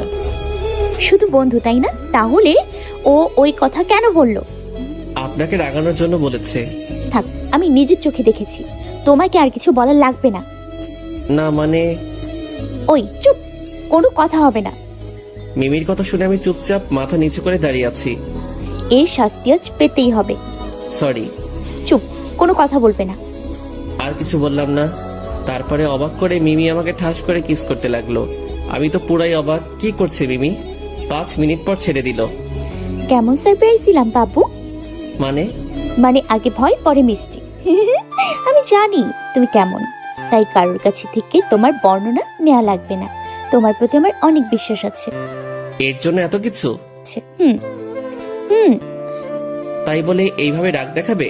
আসলে তুমি ভয় করলে তোমাকে কেমন লাগে দেখার জন্য এমন করলাম। তো কেমন দেখলেন? একদম কিউটের টিপ্পার মতো লাগলো। আমি তো ভয়ে শেষ হয়ে যাচ্ছিলাম। এখন তো পুষিয়ে দিলাম। পুষেনি। কেন? আচ্ছা দেখাচ্ছি। বলে মিমিকে কোলে তুলে নিয়ে বেঞ্চের উপর বসিয়ে দিয়ে এক টানে আমার বুকের কাছে এনে 2 হাত দিয়ে মিমির 2 গাল ধরে ইংলিশ রোমান্টিক মুভির মতো কিসিং করতে লাগলাম। মিমি তো আমার এমন কাণ্ড দেখে অবাক হয়ে আমার দিকে তাকিয়ে আছে। আর এই সিনিয়র গার্লফ্রেন্ড আমার অবাক পরে হয়েন এখন আমার সাথে রেসপন্স দিতে থাকেন। তারপরে আমি আবারও আমার ঠোঁট দিয়ে মিমির ঠোঁট চেপে ধরলাম। এইবার মিমিও আমাকে রেসপন্স দিয়ে যাচ্ছে আর তার 2 হাত দিয়ে আমার মাথার চুল টেনে ধরে আমার ঠোঁট চুষেই খাচ্ছে। উফ, কি একটা মোমেন্ট, তা বলে বোঝাতে পারবো না। মিমি এইবার আমাকে বেঞ্চের উপরে শুইয়ে দিয়ে আমার উপরে শুয়ে পড়লো। আমরা জায়গা চেঞ্জ করছি, কিন্তু কেউ কারো ঠোঁটের উপর থেকে ঠোঁট নামাচ্ছি না। এমন রোমান্টিক কিসিং মনে হয় আগে কখনো হয়নি। জীবনেই প্রথম এমন রোমান্টিক কিসিং, তাও যদি হয় সিনিয়র অভিজ্ঞ আপুর সাথে। অভিজ্ঞ বলতে দেখে শিখাকে বোঝানো হয়েছে, আমাকে বেশি কষ্ট করা লাগছেই না, সেই বোঝা যাচ্ছে। জুনিয়র মেয়ের সাথে প্রেম করলে হয়তো এমন রোমান্টিক সিন বুঝতেই পারতাম না। যাক, এইভাবে আরো 3-4 ঘন্টা চললো, শুধু মজাই মজা। কিন্তু সেই মজা বেশিক্ষণ থাকলো না। হঠাৎ করেই বাইরে থেকে কে যেন দরজা ধাক্কাতে লাগলো। আমি মিমিকে ছেড়ে বললাম, এখন কি হবে? যা হবার তাই হবে। সব দোষ কিন্তু আপনার, আপনার জন্যই এমন হয়েছে। ওহ, কিসকি শুধু আমি একাই খেলাম? না, তবে এইখানে না আসলে ভালো হয়তো। ও, এখন তো সব দোষ তো আমারই হবে না? দেখেন, এইভাবে আমাকে ঝাড়ি দিবেন না কিন্তু। কেন? দিলে কি হবে? তাহলে আমি কান্না করতে লাগবো। বলে কি এই ছেলে? এত বড় একটা ছেলে, সে নাকি ঝাড়িকে কান্না করে দেয়? আর আমি কি আপনার মতো বুড়ি নাকি? আমি তো ছোট একটা বাচ্চা। ইস, আসছে আমার বাচ্চা ছেলে। ওই, আমি কি বুড়ি নাকি? না মানে, আপনি তো আমার থেকে অনেক বড়। কত হবে তো? 100 বছর। কি বলেন এসব? যা সত্যি সেটাই তো বলেছি। আচ্ছা, এসব কথা বাদ দিয়ে আগে দেখি বাইরে কে আছে। তুমি গিয়ে দরজাটা খুলে দাও। আমি যাব কেন? দরজা আপনি বন্ধ করেছেন, আপনি যাবেন। তুমি যাবে না? আমি চিৎকার দিব। চিৎকার দিবেন কেন? বলবো তুমি আমাকে জোর করে এই রুমে নিয়ে এসছো। কি এত বড় মিথ্যা কথা? সেটা আমি আর তুমি জানি, বাইরের কেউ তো জানে না। আমি আর কিছু না বলে দরজা খুলে দিলাম। দরজা খুলে দেখলাম আমার হারামিগুলো দাঁড়িয়ে আছে, রকি, রাসেল, বাপ্পি আর ফারহান। সরি দোস্ত, আমার জন্য তোকে অনেক মার খাওয়া লাগলো। তখন আমি মজা করে বলেছিলাম। আরে কি শুরু করলি তোরা? থাক, আর মিথ্যা বলা লাগবে না। তুমি রুমে ঢুকে সব লিপস্টিক খেয়ে এখন মিথ্যা বলছো। তোমরা আসার সময় পেলে না? দেখছোই তো ভেতরে রোম্যান্স চলছে। সরি আপু, আমরা বুঝতে পারি নাই। It's okay. চল দোস্ত, ক্লাসে যেতে হবে। ওই দাঁড়া, আগে তোর ঠোঁটের নিচে থেকে লিপস্টিকটা মুছে ফেল। তারপরে ফ্রেশ হয়ে ক্লাসে চলে গেলাম। মিমিও তার ক্লাসে চলে গেল। এইদিকে ক্লাসের মধ্যে রকি বলল, কিরে ভাই, কি হলো এটা? কোনটা? মিমি আপুকে পান দিলাম তোকে বাঁশ দেওয়ার জন্য, কিন্তু সেটা তো হলোই না, উল্টো তুই মিষ্টি মুখ করলি। সবার কপালে সব জিনিস থাকে না, যেমন তোর কপালে ফারহানা নেই, আর যদিও থাকে তাহলে সেটার বাস আমি দিব। দোস্ত এইভাবে বলিস না, তাহলে আমি মরেই যাব। শালা, তখন আমাকে বাস দেওয়ার সময় এই কথা মনে ছিল না? সরি দোস্ত, আমি তো মজা করছিলাম। ওই মজাই আজ থেকে তোর সাজা। দোস্ত এই কথা বলিস না। দেখ শালা, এখন কেমন লাগে? আমার বুকের বাম পাশে চিনচিন করছে। কথা বলছিলাম, তখন রুমে স্যার ঢুকলো। তারপরে ক্লাস শেষ করে বাইরে আসলাম। বাইরে বের হতেই রাজের ফোন আসলো। রাজ বলো। ভাইয়া ইমার্জেন্সি হাসপাতালে আসেন। কেন, কি হয়েছে? আগে আসেন, পরে বলছি। আচ্ছা আসছি। তারপরে ফোনটা কেটে দিয়ে যেই বাইক নিয়ে আসতে যাব, তার আগেই মিমি আমার বাইক চেপে ধরলো। ওই, আমাকে রেখে কোথায় যাচ্ছ? ইমার্জেন্সি কাজ আছে, তাই যাচ্ছি। আমাকে ছাড়া আর কি এমার্জেন্সি কাজ আছে? আমিও যাব তোমার সাথে। জানি ও আর আমাকে একা যেতে দিবে না, আবার নিয়ে গেলেও সিক্রেট থাকবে না। আপনি থাকেন, আমি পরে নিয়ে যাচ্ছি। না। বলে মিমি আমার বাইকে উঠে আমাকে পিছন থেকে জড়িয়ে ধরে রাখলো। আর কিছু না বলে আমরা হাসপাতালে চলে গেলাম। হাসপাতালে গিয়ে দেখলাম রাজ বাইরে দাঁড়িয়ে আছে। আমাকে দেখে আমার সামনে আসলো। ভাইয়া ভিতরে চলেন। কে এটা? আপনি আমার সাথে আসুন। বলে মিমিকে নিয়ে ভিতরে গেলাম। ভিতরে রোগীদের আসনে বসিয়ে দিয়ে বললাম, এইখানে চুপচাপ বসে থাকবেন, কোথাও যাবেন না। মিমি ব্যাগ থেকে ফোনটা বের করে টিপতে লাগলো, আর আমিও রাজের সাথে ভিতরে চলে গেলাম। কোথায় যাচ্ছি আমরা? মর্গের রুমে। তারপরে ওইখানে গিয়ে রাজ বলল, এই যে দেখেন। তারপরে মর্গে যা দেখলাম তা দেখে অবাক হয়ে গেলাম, কারণ ওইখানে সব লাশ আছে, আর লাশের সাদা কাপড়ের উপর দিয়ে রক্তে ভরে আছে। সব লাশের কাপড়ে রক্ত কেন? এটাই তো রহস্য। মানে? মনে হচ্ছে রুগীকে অপারেশন রুমে ঢুকিয়ে রোগীর পেটের মধ্য দিয়ে দামি জিনিসগুলো বের করে নিচ্ছে। সেইগুলো কি কি? সেগুলো কি সেটা আমি এখনো বুঝতে পারি নাই, কিন্তু আন্দাজ করে বলতে পারছি যে রুগীর দামি কিছুই নেওয়া হচ্ছে। আচ্ছা, তোমাকে একটা কাজ করা লাগবে। কি কাজ ভাইয়া? আজ এই মর্গের পাহারা তোমাকেই নিতে হবে, যেভাবেই হোক। কিন্তু কেন ভাইয়া? আমি আজ রাতে আসবো, আর মৃত্যু রোগীদের সাথে কি হচ্ছে সেটা দেখা লাগবে। আচ্ছা, যেভাবেই হোক আজ রাতে আমি নাইট ডিউটি করব। আচ্ছা। তারপরে ওইখান থেকে চলে আসলাম। বাইরে এসে দেখি মিমি ওইখানে নেই। আমি তো ভয় পেয়ে গেলাম। তারপরে খুঁজতে খুঁজতে মিমিকে দেখলাম এক ডাক্তারের চেম্বারে বসে আছে। ডাক্তারটি মধ্যবয়সী। আমি রুমে ঢুকে মিমিকে বললাম, আপনি এখানে কি করছেন? আপনাকে আমি সারা জায়গায় খুঁজে বেড়াচ্ছি। আমি ফুপার সাথে গল্প করছিলাম। ফুপা মানে? এইটা আমার ফুপা, ডাক্তার রহমান। ও, আসসালামু আলাইকুম আঙ্কেল।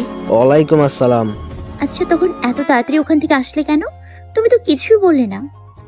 না, আসলে এখানে আমার একটা ফ্রেন্ড অ্যাক্সিডেন্ট করছে, তাই এসেছি। মিথ্যা বললাম। ও আচ্ছা। তোমার বন্ধুর এখন কি অবস্থা? জি আলহামদুলিল্লাহ ভালো। আচ্ছা শোনো, দরকার হলে আমাকে বলবে। জি। তারপরে ওইখান থেকে চলে আসলাম। আপনি কি এখন ফ্রি আছেন? জি বলেন।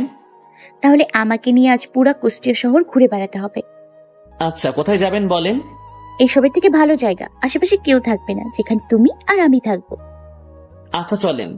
তারপরে মিমিকে নিয়ে আমাদের ঐতিহ্য স্থান পুরনো বাংলোর সামনে নিয়ে গেলাম। এটা কোন জায়গা? আর এই বাংলোর সামনে আসলে কেন? আপনি তো বললেন। তাই বলে এখানে? ওই, তোমার মাথায় খারাপ কিছু ঢুকে নাই তো? ছি ছি, কি বলছেন এসব? আপনি তো বললেন এমন জায়গায় যেখানে কেউ থাকবে না। আচ্ছা ভালো, তো এখানে এমন কি আছে যে এখানে আসলাম? শুধু পুরনো ইট আর আসবাবপত্র ভাঙচুর পড়ে আছে। এই দেখার জন্য এখানে নিয়ে আসলে? না, ভিতরে ঐতিহাসিক কিছু আছে, সেগুলো দেখানোর জন্য। কি সেটা? সেটা ভিতরে গেলেই বুঝতে পারবেন। ওই ওই, হাসবে না কিন্তু। আচ্ছা, তারপরে আমি আর মিমি ভিতরে গেলাম। উদ্দেশ্য আজ পুরনো বাংলোতে রোম্যান্স হবে। তবে আপনারা চুপ, মিমি যেন জানতে না পারে। তারপরে মিমিকে নিয়ে ভিতরে গেলাম। আর ভিতরে অন্ধকার থাকার জন্য কিছু দেখা যাচ্ছিল না, তাই ফোনের ফ্ল্যাশ লাইট বের করে যেতে লাগলাম। মিমি আগে আগে আর আমি পিছনে পিছনে। ওই আমার কিন্তু ভয় লাগছে। সে কি, আপনি আমার থেকে বড় হয়ে ভয় পাচ্ছেন? ভয় কি ছোট দেখে হয় নাকি? জানি না তো। ভালো। তারপর আমি হাঁটতে লাগলাম।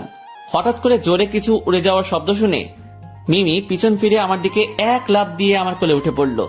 আরে আরে, কি করছেন? কোল থেকে নামেন। না, আমার ভয় করছে। আমি তোমার কোলে থাকি প্লিজ। না, আমি আপনার মতো মোটুকে কোলে নিতে পারবো না। কি বললে? আমি মোটু? যা, তোর কোলে উঠবো না। বলে মিমি নেমে সামনে হাঁটতে লাগলো। রাগ করেছে? ওয়েট, জানো রাগ দেখাচ্ছি। বলে লাইটটা অফ করে দিয়ে মিমি অনেকখানি দূরে চলে গেলাম। এইদিকে মিমি লাইট অফ করা দেখে ভয় শেষ। অন্ধকারে পিছনে হাতিয়ে আমাকে পেল না। মিমি আমাকে ডাকতে লাগলো। আমি কোনো জবাব দিচ্ছি না। মিমি এবার ভয় কাঁদতে লাগলো। মিমির কাঁদার আওয়াজ শুনে তাড়াতাড়ি লাইটটা জ্বালিয়ে দেই। মিমি আমাকে দেখে আমার দিকে দৌড়ে চলে আসে আর শক্ত করে আমাকে জড়িয়ে ধরে। মিমি এখনো কান্না করেই যাচ্ছে। আরে পাগলি, কান্না করছো কেন? আমি এই প্রথম মিমিকে তুমি করে বললাম। মিমি কোনো কথা বলছে না।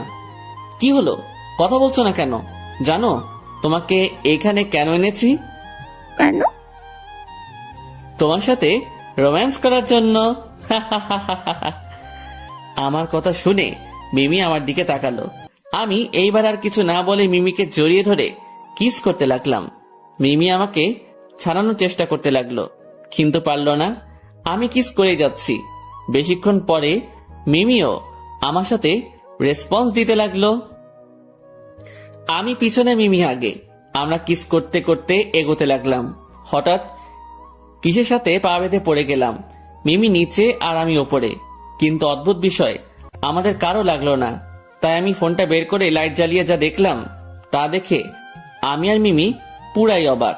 কারণ আমরা যেখানে পড়েছিলাম সেটা ছিল ফ্রম, এক বিশাল বড় ফ্রম। কি এটা? মনে হচ্ছে এর নিচে কিছু আছে। আচ্ছা তুমি দাঁড়াও, আমি দেখছি। না না না, যদি খারাপ কিছু থাকে?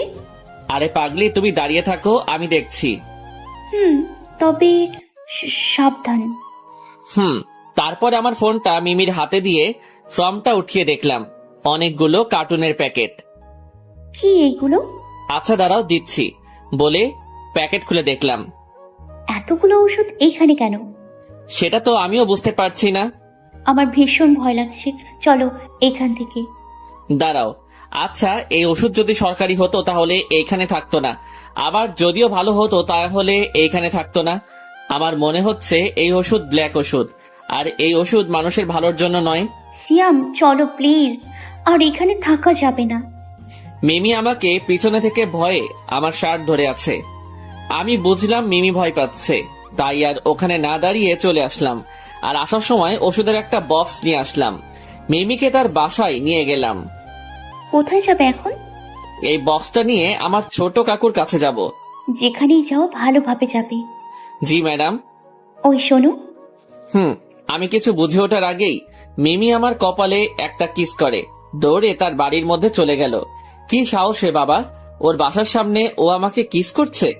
কিন্তু এমন সাহস ওই বাংলোর মধ্যে কই ছিলি?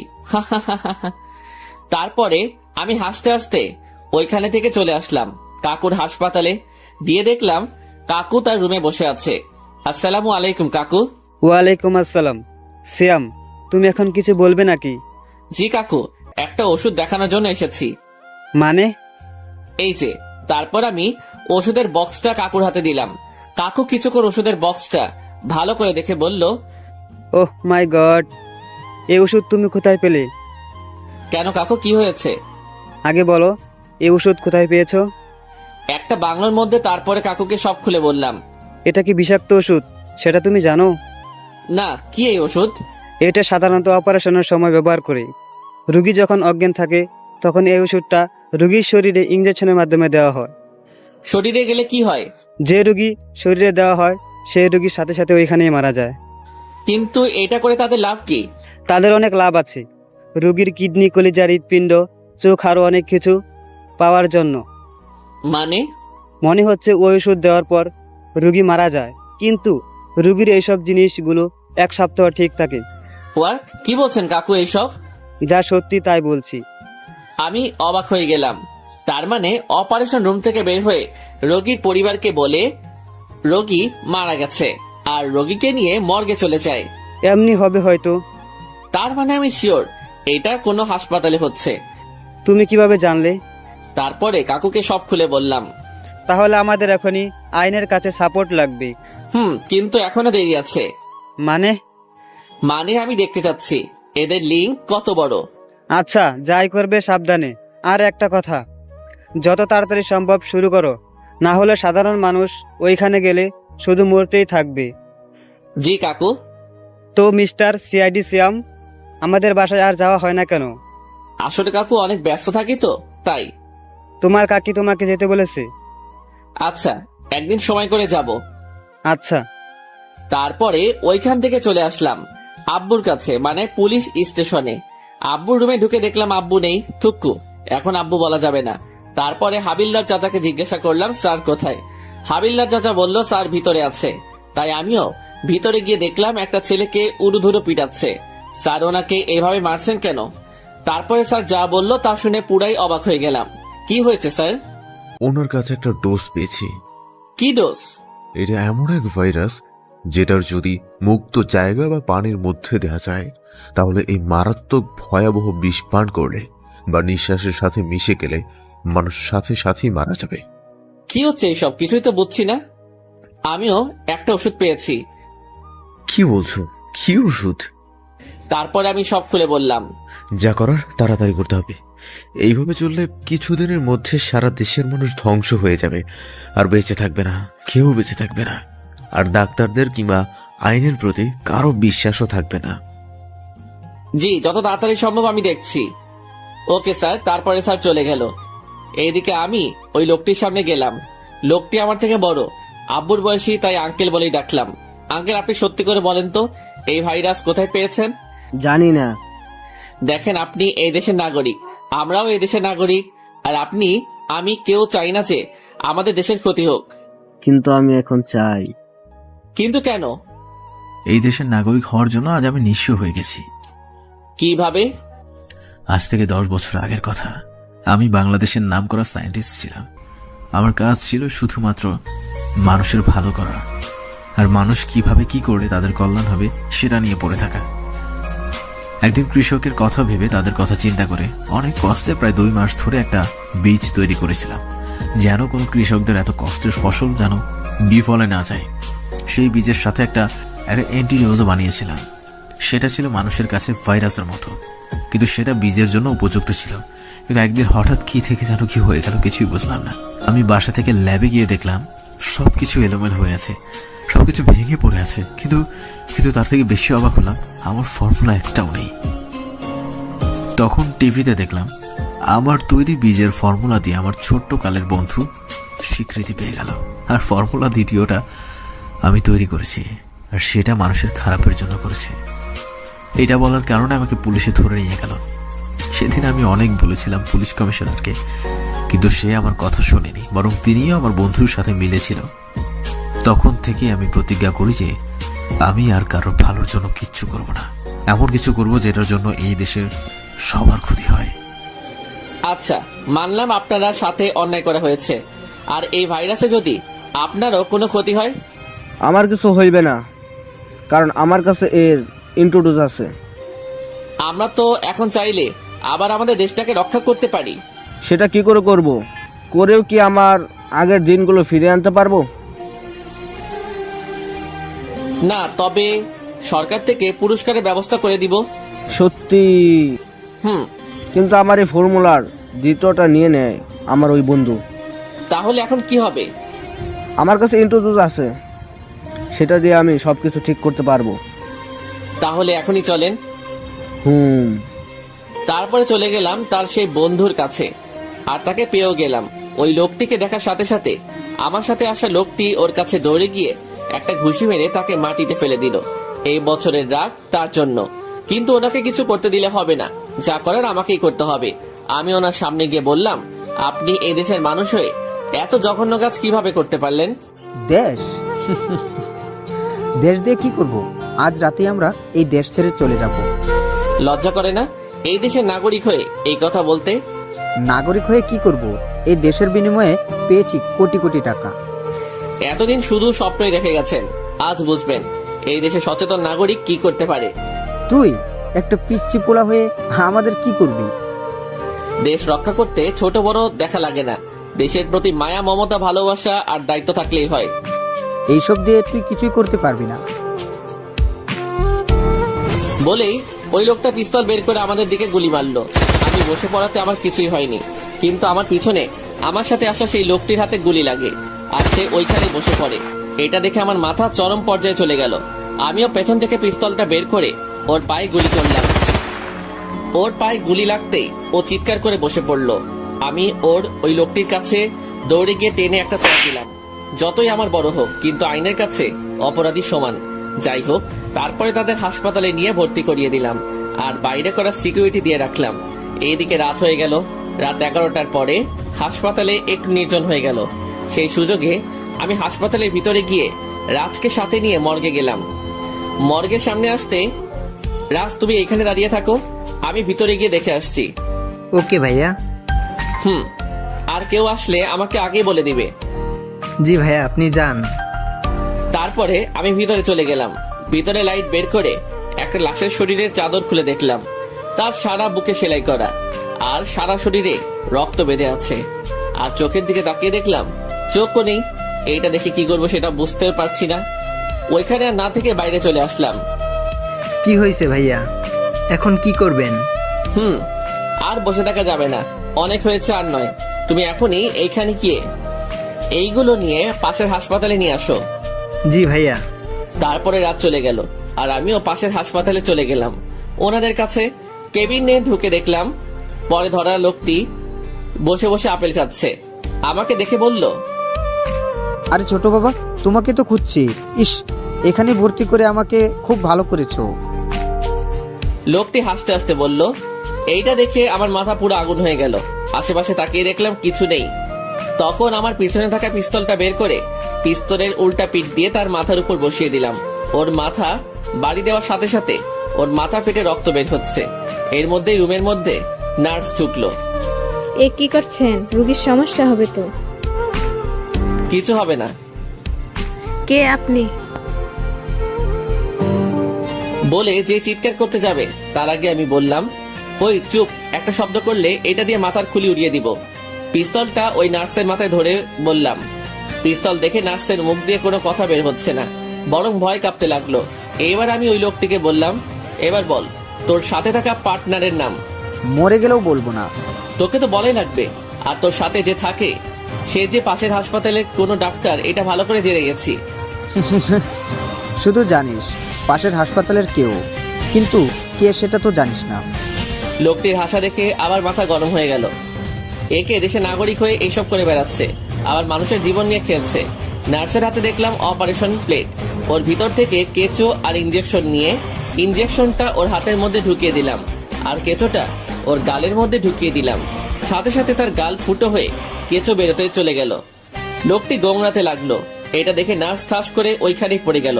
এবার বল বলে আবারও একটা কেঁচো হাতে নিলাম। বলছি বলে ওই লোকটি সব খুলে বলল। আমি শুনে ওইখানে আর না থেকে আব্বুকে ফোন দিয়ে বললাম এই হাসপাতালে আসতে, বলে আমি চলে গেলাম। এইদিকে হাসপাতালে গিয়ে ওই ডাক্তারের কেবিনে গেলাম। আরে শ্যাম, তুমি কেমন আছো? আমি কোনো কথা বললাম না। পাশে একটা কাঠের চেয়ারে পড়েছিল, ওইটা তুলে মাথার উপরে এক বাড়ি দেওয়ার সাথে সাথে উনি জ্ঞান হারিয়ে ফেলেন। রুমের ভিতরে শব্দ শুনে বাইরে থেকে সিকিউরিটি গার্ড ভিতরে আসলো। ওই কে আপনি? ওই কোনো কথা হবে না, বেশি কথা বললে সবাইকে এইখানে শুয়ে রাখবো। আমি পিস্তল বের করে বললাম। আমার পিস্তল দেখে সবাই পিছনে সরে গেল। কিছুক্ষণের মধ্যে আব্বু চলে আসলো। আব্বুকে সব খুলে বললাম। তারপরে ওনাকে নিয়ে গেল। আমার ভালো না লাগার কারণে আমি বাসায় চলে আসলাম। এইদিকে রাতে কিছুতেই ঘুম আসছে না, তাই আর ঘুমিয়ে না থেকে মিমির বাসার উদ্দেশ্যে রওনা দিলাম। রাত তখন 12টা বাজে। আমি মিমির বাসার সামনে গিয়ে কলিং বেল বাজাতেই দরজা খুলে দিল। আরে সিয়াম বাবা যে এত রাতে? আসলে মিমির আব্বু আর আমার আব্বু ছোটকালের বন্ধু, আর তারা অনেক আগে থেকে আমাদের বিয়ে ঠিক করে রেখেছিল। আমরা সেটা জানতাম না, কিছুদিন আগে আমি জেনেছি। মিমি এখনো জানে না। জি আঙ্কেল, মিমি কোথায়? ও তো আর রুমে ঘুমাইতেছে। কালকে সবাই আমার বাসায় চলে আসবেন। কালকে আমরা বিয়ে করছি, আর এখন আমি ওকে নিয়ে গেলাম। কিন্তু কোনো কিন্তু নয়। তারপরে মিমি রুমে ঢুকে ওকে কোলে তুলে নিয়ে চলে আসলাম। ছেলেটির ভীষণ সাহস, না হলে কি এইভাবে তার পরিবারের সামনে এইভাবে তার মেয়েকে কুলে তুলে নিয়ে যেতে পারে? দেখতে হবে না জামাইটা কার? থাক, আর বলতে হবে না। এইদিকে আমি মিমিকে আমার রুমে নিয়ে গিয়ে আমার বেডের উপরে আমার বুকের উপর শুয়ে রাখলাম। ইস, এখন কি শান্তি। মিমি এখনো ঘুমাচ্ছে, আমিও মিমিকে জড়িয়ে ধরে ঘুমিয়ে পড়লাম। এইদিকে ভোর রাতে মিমি চোখ খুলে দেখে সে যেন কার বুকের উপর শুয়ে আছে। সে প্রথমে ভয় পেয়ে গেল। যেই চিৎকার দিতে যাবে তার আগেই আমার মুখ প্রথমে ভয় পেয়ে গেল। মিমির অবাকের চেয়ে বেশি খুশি হয়েছে, আর কিছু না বলে আমাকে জড়িয়ে ধরে আবারও শুয়ে পড়লো। তারপরে আর কি, দুই পরিবারের মতে আমাদের বিয়ে হয়ে গেল। কিন্তু সেই দিন রাতের কাহিনীটা মিমির কাছে অজানাই রয়ে গেল। তাতে আমার কি, আমি তো তাকেই বউ হিসেবে পেয়েছি, আমার একমাত্র সিনিয়র বউ, যে সবকিছু আমাকে শিখাবে।